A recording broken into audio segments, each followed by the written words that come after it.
Good morning dear students. Last class में हमने discuss किया था role of major physiological cations. इसमें हम डिस्कस करेंगे role of major physiological anions. इसमें फर्स्ट एनायंस है chloride. The total chloride ions present in the body is about 50 milliequivalent per kg body weight. जो chloride ions body में present रहते हैं वो लगभग 50 milliequivalent per kg body weight के हिसाब से प्रेजेंट रहते हैं। The daily requirement of chloride is 5 to 10 ग्राम। जो क्लोराइड आयंस की डेली रिक्वायरमेंट होती है वो 5 से 10 ग्राम होती है।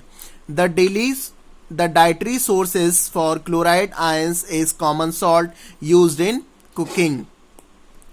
जो क्लोराइड आयंस के डाइटरी सोर्स है वो है आपका कॉमन सॉल्ट, साधारण नमक, जो कि आप कुकिंग में यूज करते हैं।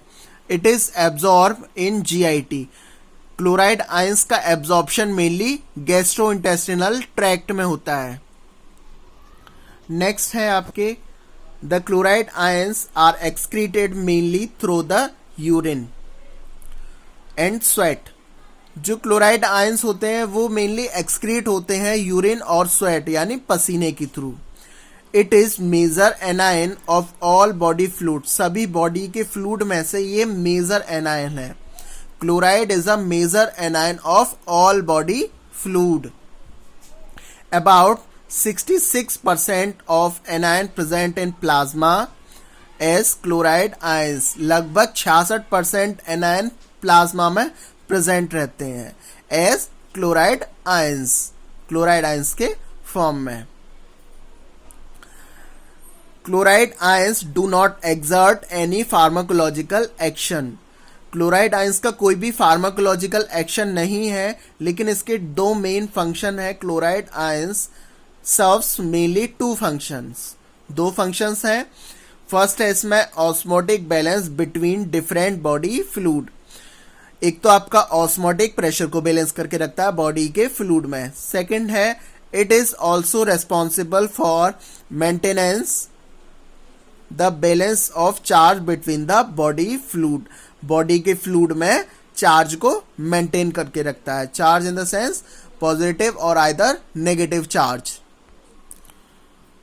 The chloride ions are involved in the formation of HCl।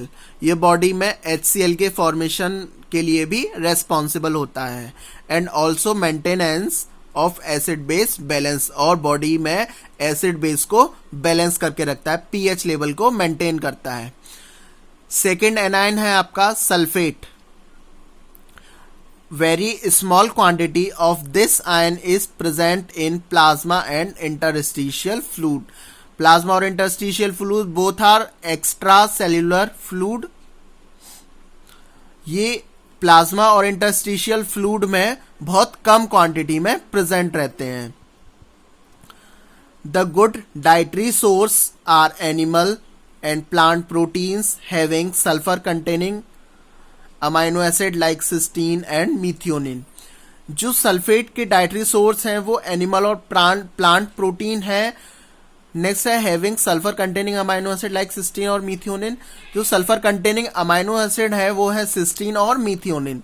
अब सिस्टीन जो अमाइनो एसिड है वो कहाँ कहाँ से मिल सकता है, जैसे चिकन है, योगर्ट है, चीज है, एग्स है, सनफ्लावर सीड्स है और लेग्यूम्स यानी कि दालें।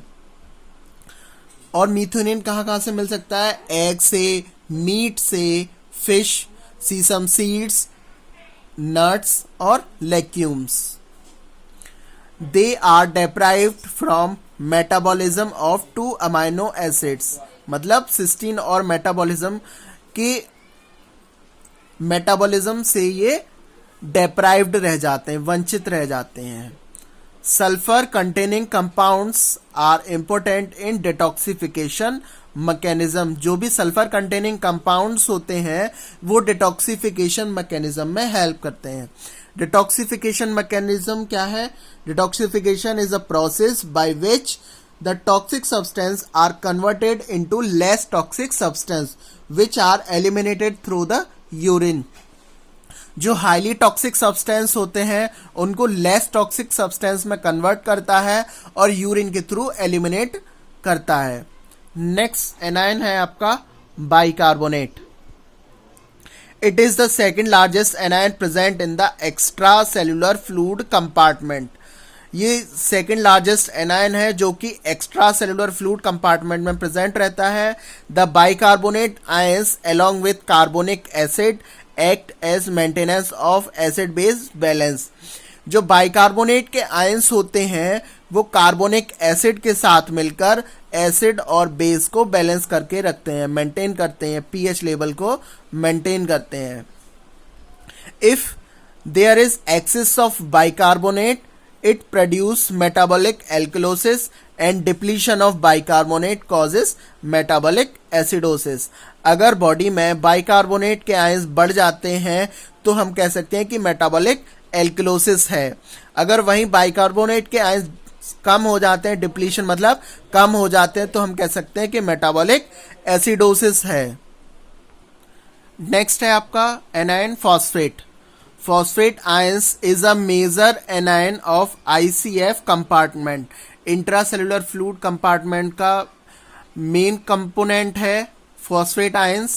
The main dietary sources are milk product, whole grains, legumes, nuts, etc। जो फॉस्फेट के डाइटरी सोर्सेज हैं वो है मिल्क प्रोडक्ट्स, होल ग्रेन्स सभी अनाज के दाने, लेग्यूम्स यानी कि दालें और nuts etcetera. All cells in body contains phosphorus like phosphorus nearly 4/5।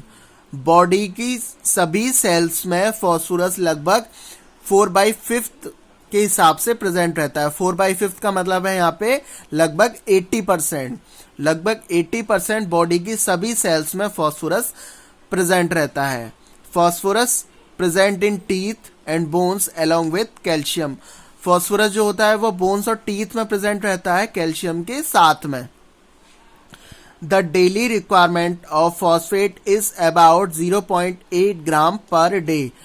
जो डेली रिक्वायरमेंट है फॉस्फेट की वो कैल्शियम के सेम ही है, कैल्शियम के जैसे ही है। जैसे कैल्शियम की डेली रिक्वायरमेंट थी वहां पे 0.8 ग्राम पर डे, ऐसे ही यहाँ पर फॉस्फेट की भी डेली रिक्वायरमेंट 0.8 ग्राम पर डे है। जितनी रिक्वायरमेंट कैल्शियम की होनी चाहिए उतनी रिक्वायरमेंट फॉस्फेट की भी होनी चाहिए। नेक्स्ट है आपका usually the ratio of calcium और phosphorus in diet affect the absorption and excretion. जो कैल्शियम और फॉस्फोरस का रेशियो है डाइट में वो एब्जॉर्प्शन और एक्सक्रीशन मैकेनिज्म दोनों को ही अफेक्ट करता है। लेकिन if the calcium is in excess then it increase the excretion of phosphate. अगर बॉडी में कैल्शियम आयंस बढ़ जाते हैं तो क्या होगा कि फॉस्फेट आयंस का एक्सक्रीशन जो होगा वो भी बढ़ जाएगा।